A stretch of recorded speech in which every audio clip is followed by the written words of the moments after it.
Aujourd'hui, à la tribune de la TVCE, on reçoit la coordonnatrice de la PMBF, Madame Isabelle Michaud. Bienvenue à la tribune. Merci d'être avec nous, Madame Michaud, pour présenter la PMBF dans nos studios. Premièrement, ça fait longtemps qu'on se connaît. Est-ce qu'on peut se tutoyer? Tout à fait. Génial. Donc, bienvenue à la TVCE. Et comment ça va, là, toi? Ça va très bien, merci.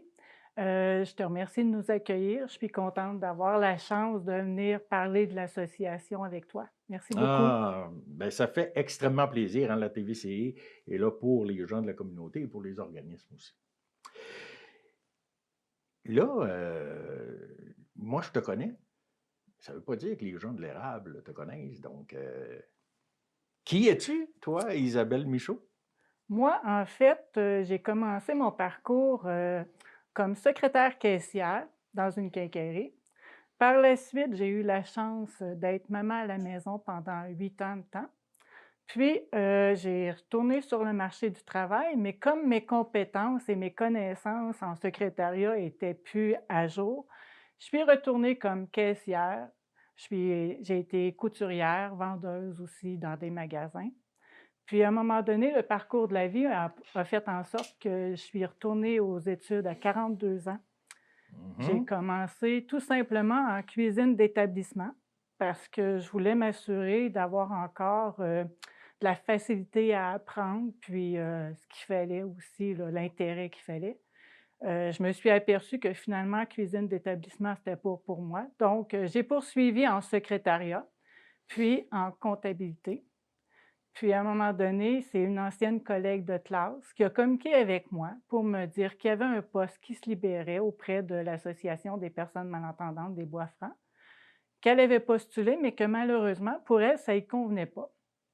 Donc, elle dit: «Isabelle», elle dit: «Moi, je te verrais», elle dit, «à ce poste-là», parce qu'elle dit: «Tu es une personne qui est à l'écoute des gens», puis elle dit: «Qui aime rendre service aux gens». Donc, elle dit: «Va postuler», puis elle dit: «Je suis à peu près certaine que tu aurais le poste». Donc, je suis partie, je suis allée, puis effectivement, j'ai eu le poste, comme, adjointe coordonnatrice. Donc, rapidement, j'ai aimé la mission de l'association, de venir en aide aux personnes, de répondre aux besoins des gens. Puis, finalement, dans mon parcours aussi, j'ai une personne de mon entourage qui a vécu la perte d'audition.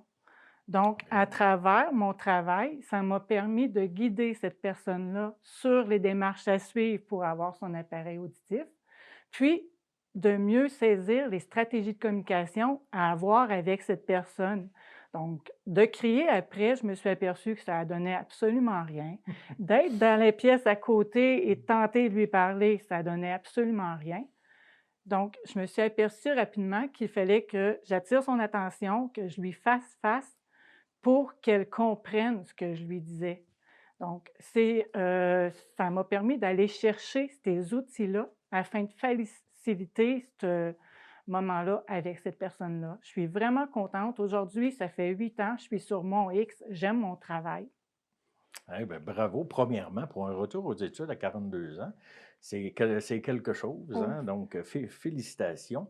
Et être à l'écoute, et de vouloir répondre à certains besoins des autres qui est quasi essentiel pour travailler au sein du communautaire, Ça, tout à c'est de fait, mise. tout à Euh, fait.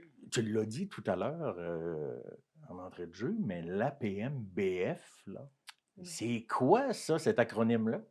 C'est l'Association des personnes malentendantes des Bois-Francs.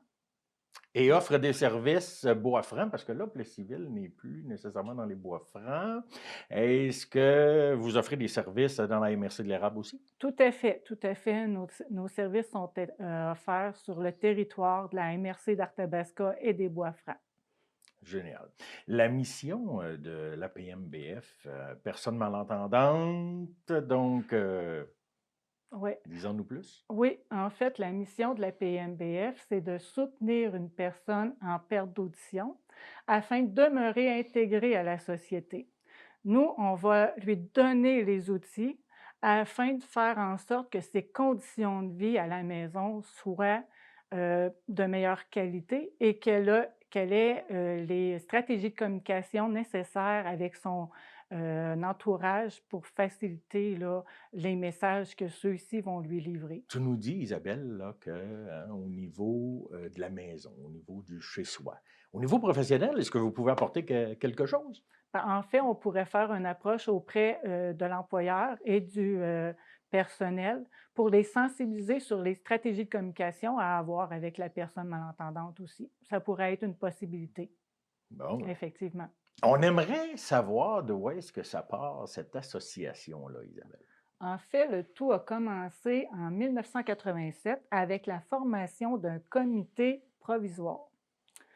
Par la suite, en février 91, il y a eu l'incorporation de l'Association des personnes en perte auditive. Au début de 92, l'association a pris possession d'un local à la place communautaire État Saint-Pierre à Victoriaville pour ensuite changer de dénomination sociale en 2005 parce que APPA, il y avait toutes sortes de significations, c'était pas en lien nécessairement avec la perte d'audition. Donc, ils ont changé l'acronyme pour APMBF, pour l'Association des personnes malentendantes des Bois-Francs. Donc ainsi, ils ont pu, intégrer à l'intérieur de leurs acronymes le territoire que l'organisme desservait. Donc, les Bois-Francs, à ce moment-là. Euh, Ça me chicote, malentendant et personnes sourdes. Y a une différence? Tout à fait, il y a une distinction à faire. Nous, dans les régions des Bois-Francs et de l'Érable, il y a un autre organisme pour les personnes sourdes. Nous avons l'organisme pour les personnes malentendantes. À d'autres endroits, ils vont être associés, mais nous, c'est vraiment distinct parce que c'est une communauté, une personne sourde. La LSQ leur appartient, c'est vraiment reconnu comme une langue, OK. LSQ étant? la langue des signes québécoise. OK. C'est ce qu'on voit, hein, dans les petits carrés quand il y a des conférences de presse ou quoi que ce soit au Tout niveau à du fait. gouvernement. La PMBF, c'est pour qui? Hein? À qui cette association-là doit, en fin de compte, les services? En fait, l'association, offre un service à toutes les personnes qui ont un problème d'audition, une perte d'audition ou une personne qui connaît dans son entourage, une personne à perte d'audition. Donc ça va nous faire plaisir d'offrir les services à ces personnes-là pour les aider à se procurer, leur, appareil auditif et à savoir, c'est quoi les stratégies de communication à avoir. Est-ce qu'il faut être membre?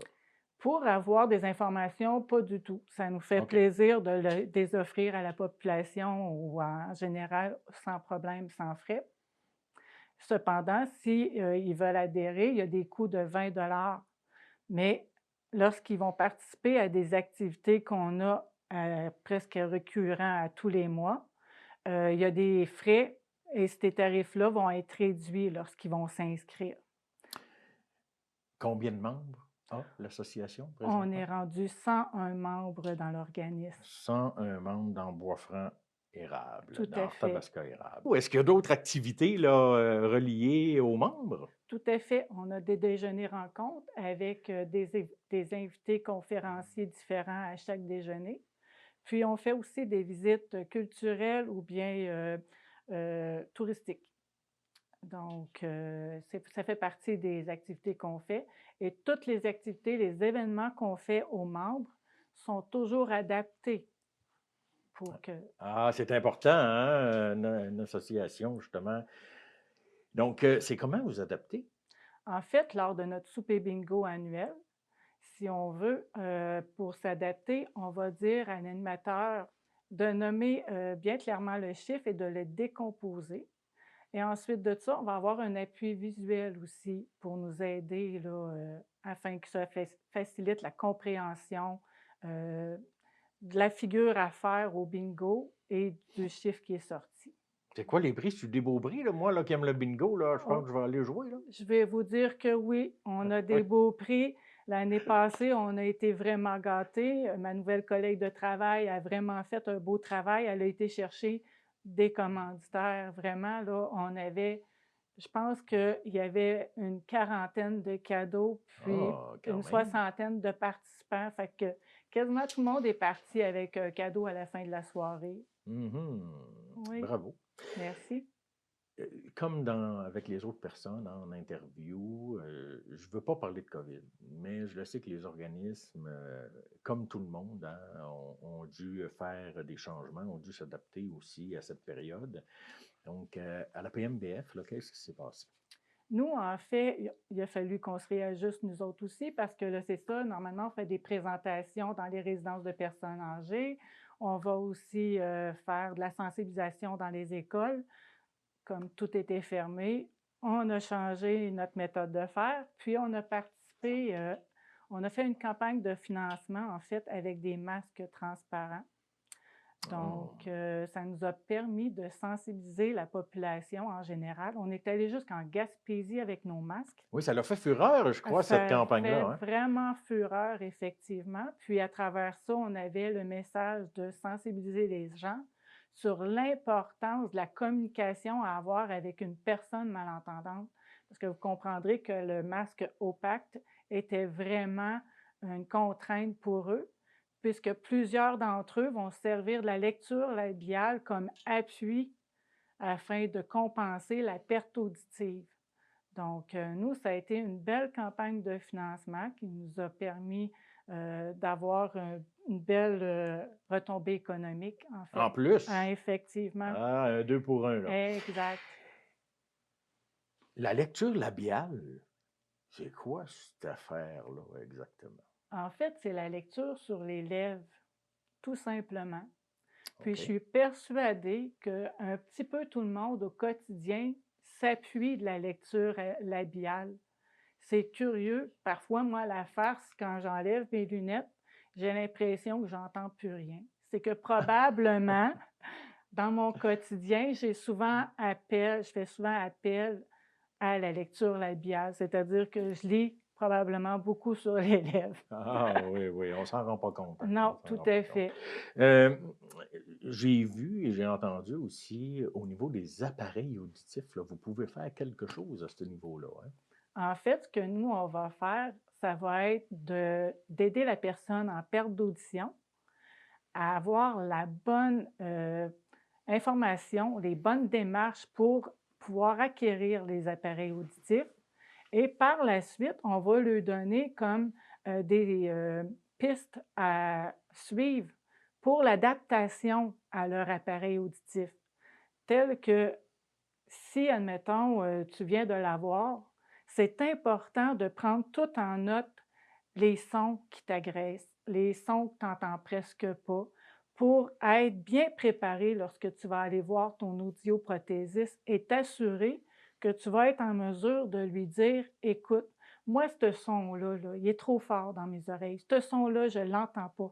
Quand j'entends ça, je deviens agressif». À ce moment-là, l'audioprothésiste va être en mesure de faire que le son dans l'appareil auditif soit plus agréable. Ça va faciliter l'intégration au quotidien avec cet appareil. OK, c'est comme s'il y aurait plusieurs pistes de son dans l'appareil, en fin de compte, là? Tout à fait. Puis Hmm. chaque personne est différente. Donc, il n'y a pas un appareil auditif qui va être ajusté pareil parce que la perte auditive est différente d'une personne à l'autre. Oui. Donc, puis lorsqu'on arrive chez un professionnel, moi je dis toujours à la blague, c'est important d'avoir nos questions écrites parce que lorsqu'on traverse la porte, on devient nerveux, puis on oublie à moitié des questions qu'on voulait poser. Donc, c'est important d'avoir une feuille avec toutes les questions. OK. Est-ce que vous pouvez offrir de l'accompagnement pour les On gens? peut le faire. Je l'ai Oui, fait à l'occasion, j'ai aimé OK. parce que ça m'a permis de savoir puis de voir que même un audioprothésiste peut être mal chaussé.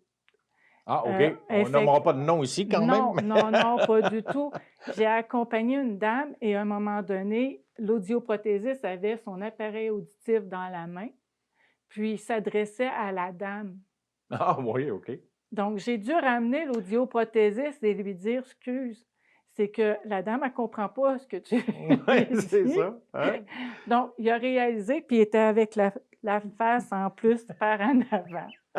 Donc, ça a été un beau rappel à l'ordre, puis il a fait attention par la suite là, pour s'adresser comme il faut à elle. Dans les services, pièces de théâtre, là, et ça existe en permanence, ça, cette pièce-là? En fait, en 2017, on a collaboré avec le Théâtre Parmi nous pour l'écriture d'une pièce de théâtre, Le bruit des coquillages. On l'a fait au départ pour sensibiliser les élèves de l'école primaire, puis sur la manière de parler, de s'adresser à une personne malentendante. De fil en aiguille, avec les années, on s'est aperçu que c'était une pièce de théâtre éducative et intergénérationnelle qui s'adressait autant aux personnes un peu plus âgées. Donc, non seulement présentement, on la présente aux écoles primaires, mais il y a des tables de concertation qui font la demande pour avoir la représentation de cette pièce de théâtre-là, parce que le message est livré avec humour par un enfant. Donc, la réflexion que l'adulte va avoir sur est-ce que j'ai un problème de malentendance va être fait beaucoup plus positivement que si c'est quelqu'un qui l'approche puis qui lui dit coudonc, t'es-tu sourd? Donc, avec cette pièce de théâtre-là, vraiment, on a touché un volet qu'on ne s'attendait pas de toucher. Puis on est content aujourd'hui de l'avoir réalisé en collaboration avec le Théâtre Parmi nous. OK. Si j'ai quelqu'un dans mon entourage, justement, que je suis obligé de lui dire et répéter souvent, là, pas parce que la personne décide de ne pas entendre, hein, Non. mais tu te rends compte que, tabarouette, je suis obligé de répéter souvent parce que la personne, quoi, t'a parlé. C'est-tu un signe, ça, de malentendance? Ça pourrait être un signe, effectivement. OK. Donc, Donc, je pourrais vous référer, tout à hein, à fait. ce moment-là, et la personne vous appelle. Aujourd'hui, hein, vous avez de grands projets. Il y a des grands projets qui se sont réalisés. J'aimerais ça que tu nous en parles. En fait, aujourd'hui, l'organisme fête ses 30 ans. Donc, on est sur une nouvelle vague, sur un nouveau départ. On en a profité pour refaire notre logo. Vous avez ici notre nouveau Ben oui, ben logo, oui. notre nouvelle banderole qui nous suit. Elle est toute neuve, toute fraîche. Donc, on est vraiment fiers aujourd'hui euh, d'avoir traversé ces 30 ans. Puis en plus, on est déménagé. On est rendu dans le mail de la pharmacie Brunet au centre-ville de Victoriaville, au 171 rue Notre-Dame-Est, local 40. Donc, on s'est rapproché des services à la population, on s'est Mhm. rapproché de notre clientèle, on a une plus grande visibilité et on a une plus grande accessibilité aussi. Donc, Effectivement. Et puis là, vous êtes près d'un audioprothésiste en plus de ça. tout à Vous fait êtes à la bonne place, là. à la bonne place. Euh, dans ce déménagement-là, nouveau logo, hein, c'est très beau, là, je vous félicite, là. Merci beaucoup. Je m'aperçois qu'il y a un jeune avec une personne là, un petit peu plus âgée. Là, hein. Donc, on peut voir que ça s'adresse aux personnes de tout âge. Tout à fait. La malentendance, elle n'a pas d'âge.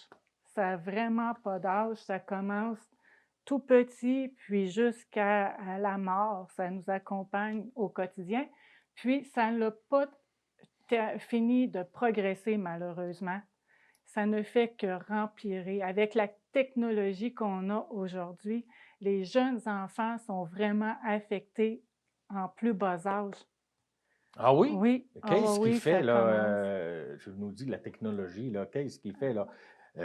C'est pas à cause des cellulaires, là, Ben, toujours. en fait, la télévision parfois forte, OK. le radio dans l'auto que papa et maman vont mettre trop forte. Il y a plein de choses qui vont faire en sorte qu'un enfant va se retrouver avec un problème de malentendance. Et puis, quand ils vieillissent, ben, c'est les écouteurs sur les oreilles avec la musique dans le fond. Donc, on essaye de faire de la sensibilisation ou tout simplement lorsqu'ils font une formation, ça peut être en musique, en sport ou quelque chose, C'est important de se protéger les oreilles et c'est important aussi de voir en bas âge, lorsqu'un enfant va prendre la route pour aller à l'école, s'assurer qu'il y a pas un problème d'audition. Les parents vont s'assurer que l'enfant, excusez, a pas, de problème de vision, Mhm. mais l'audition va être oubliée. Effectivement, oui. Tout à fait. Donc un enfant, à un moment donné, peut décrocher totalement parce qu'il ne comprend pas ce qui se passe. Donc, de plus en plus, il y a des examens qui se font tôt et je sais qu'à l'Hôtel-Dieu d'Arthabasca, lorsque les enfants naissent, il y a déjà des tests d'audition qui sont passés. Ah, OK. Oui, mais c'est important au cours des années, au fil du temps, de renouveler les tests d'audition pour les enfants. Parce que justement, lorsqu'ils arrivent sur le banc scolaire, le banc à l'école, à un moment donné, il va se passer quelque chose, puis ils vont décrocher totalement parce qu'ils n'entendent pas. Donc, il va peut-être passer pour un TDAH, pour un Oui. ci, pour un ça, alors que son problème, c'est peut-être tout simplement aussi un bouchon de cire qu'il y a dans l'oreille, qui pourrait être délogé et qui pourrait régler la situation. Aussi simple que ça. On s'aperçoit et tu nous dis là, que Louis, c'est très important, hein, et pour tous les âges. Hein. Tout On à pense fait. toujours aux personnes plus âgées, hein, la perte d'audition, mais en fin de compte, on s'aperçoit que c'est pas tout à fait ça. 30e anniversaire, ma chère, Eh oui, mon cher. qu'est-ce qui se passe? En fait, nous, on a un beau programme qui s'en vient. En particulier, on va avoir la chance de présenter une conférence Relever un défi avec le duo mère-fille Marie-Josée Taillefer et Rosalie Simard-Taillefer. Ah, ben oui. Oui, jeudi le 5 mai à 19h au Mont-Arthabasca. On vous invite à inscrire cette date à votre agenda. Ça va nous faire plaisir de vous accueillir. Est-ce qu'il y a un coût relié à cette activité? Oui, il va y avoir un coût, mais pour le moment, on n'est pas en mesure de dire combien OK. parce que ma collègue de travail, elle travaille fort, en fait, pour encore aller chercher des commanditaires et faire en sorte que ce soit accessible le plus possible aux gens qui vont vouloir y participer. C'est très belle activité quand on sait que l'enfant, justement, de Marie-Josée, René Simard, a problème de malentendance. Tout à fait. Sais-tu, est-ce qu'elle est Eux, c'est surdité. la La surdité? OK, surdité. excellent. La PMBF, on trouve ça où exactement, Isabelle? On peut vous contacter. Vous pouvez aller sur notre page Facebook, l'Association des personnes malentendantes des Bois-Francs, ou encore sur notre site internet www.apmbf.org. Cependant, on est en train de la structurer. Tu as vu qu'il manquait des informations, qu'on était en train de la travailler, de la mettre à jour elle aussi.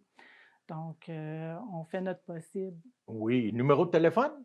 Le 819-751-3055. Et l'adresse, encore une fois? 171 rue Notre-Dame-Est, local 40 à Victoriaville. Isabelle, je te laisse le mot de la fin, n'est-ce pas? Qu'est-ce que tu voudrais que les gens de la MRC retiennent? Donc, ce que je voudrais que les gens retiennent, c'est qu'en tout temps, ça va nous faire plaisir de les recevoir au bureau pour avoir de l'information, qu'il s'agisse d'une personne en situation de perte d'audition, qu'il s'agisse d'une personne qui a dans son entourage une personne avec une perte d'audition. Ça va nous faire plaisir de les recevoir et de les informer sur la procédure à suivre pour avoir un appareil auditif ou encore des appareils adaptés pour la maison afin de leur faciliter leur quotidien. Puis, du même coup, on va leur remettre un feuillet avec les stratégies de communication à avoir afin de faciliter la communication. Merci beaucoup, Isabelle. Hein. Merci à ton équipe aussi d'offrir ce service-là au sein des Bois-Francs et de la MRC de l'Érable. Merci beaucoup. Ça me fait plaisir. Encore un gros merci de nous avoir reçus. On se revoit bientôt pour une autre émission, La Tribune, la TVCI pour notre communauté.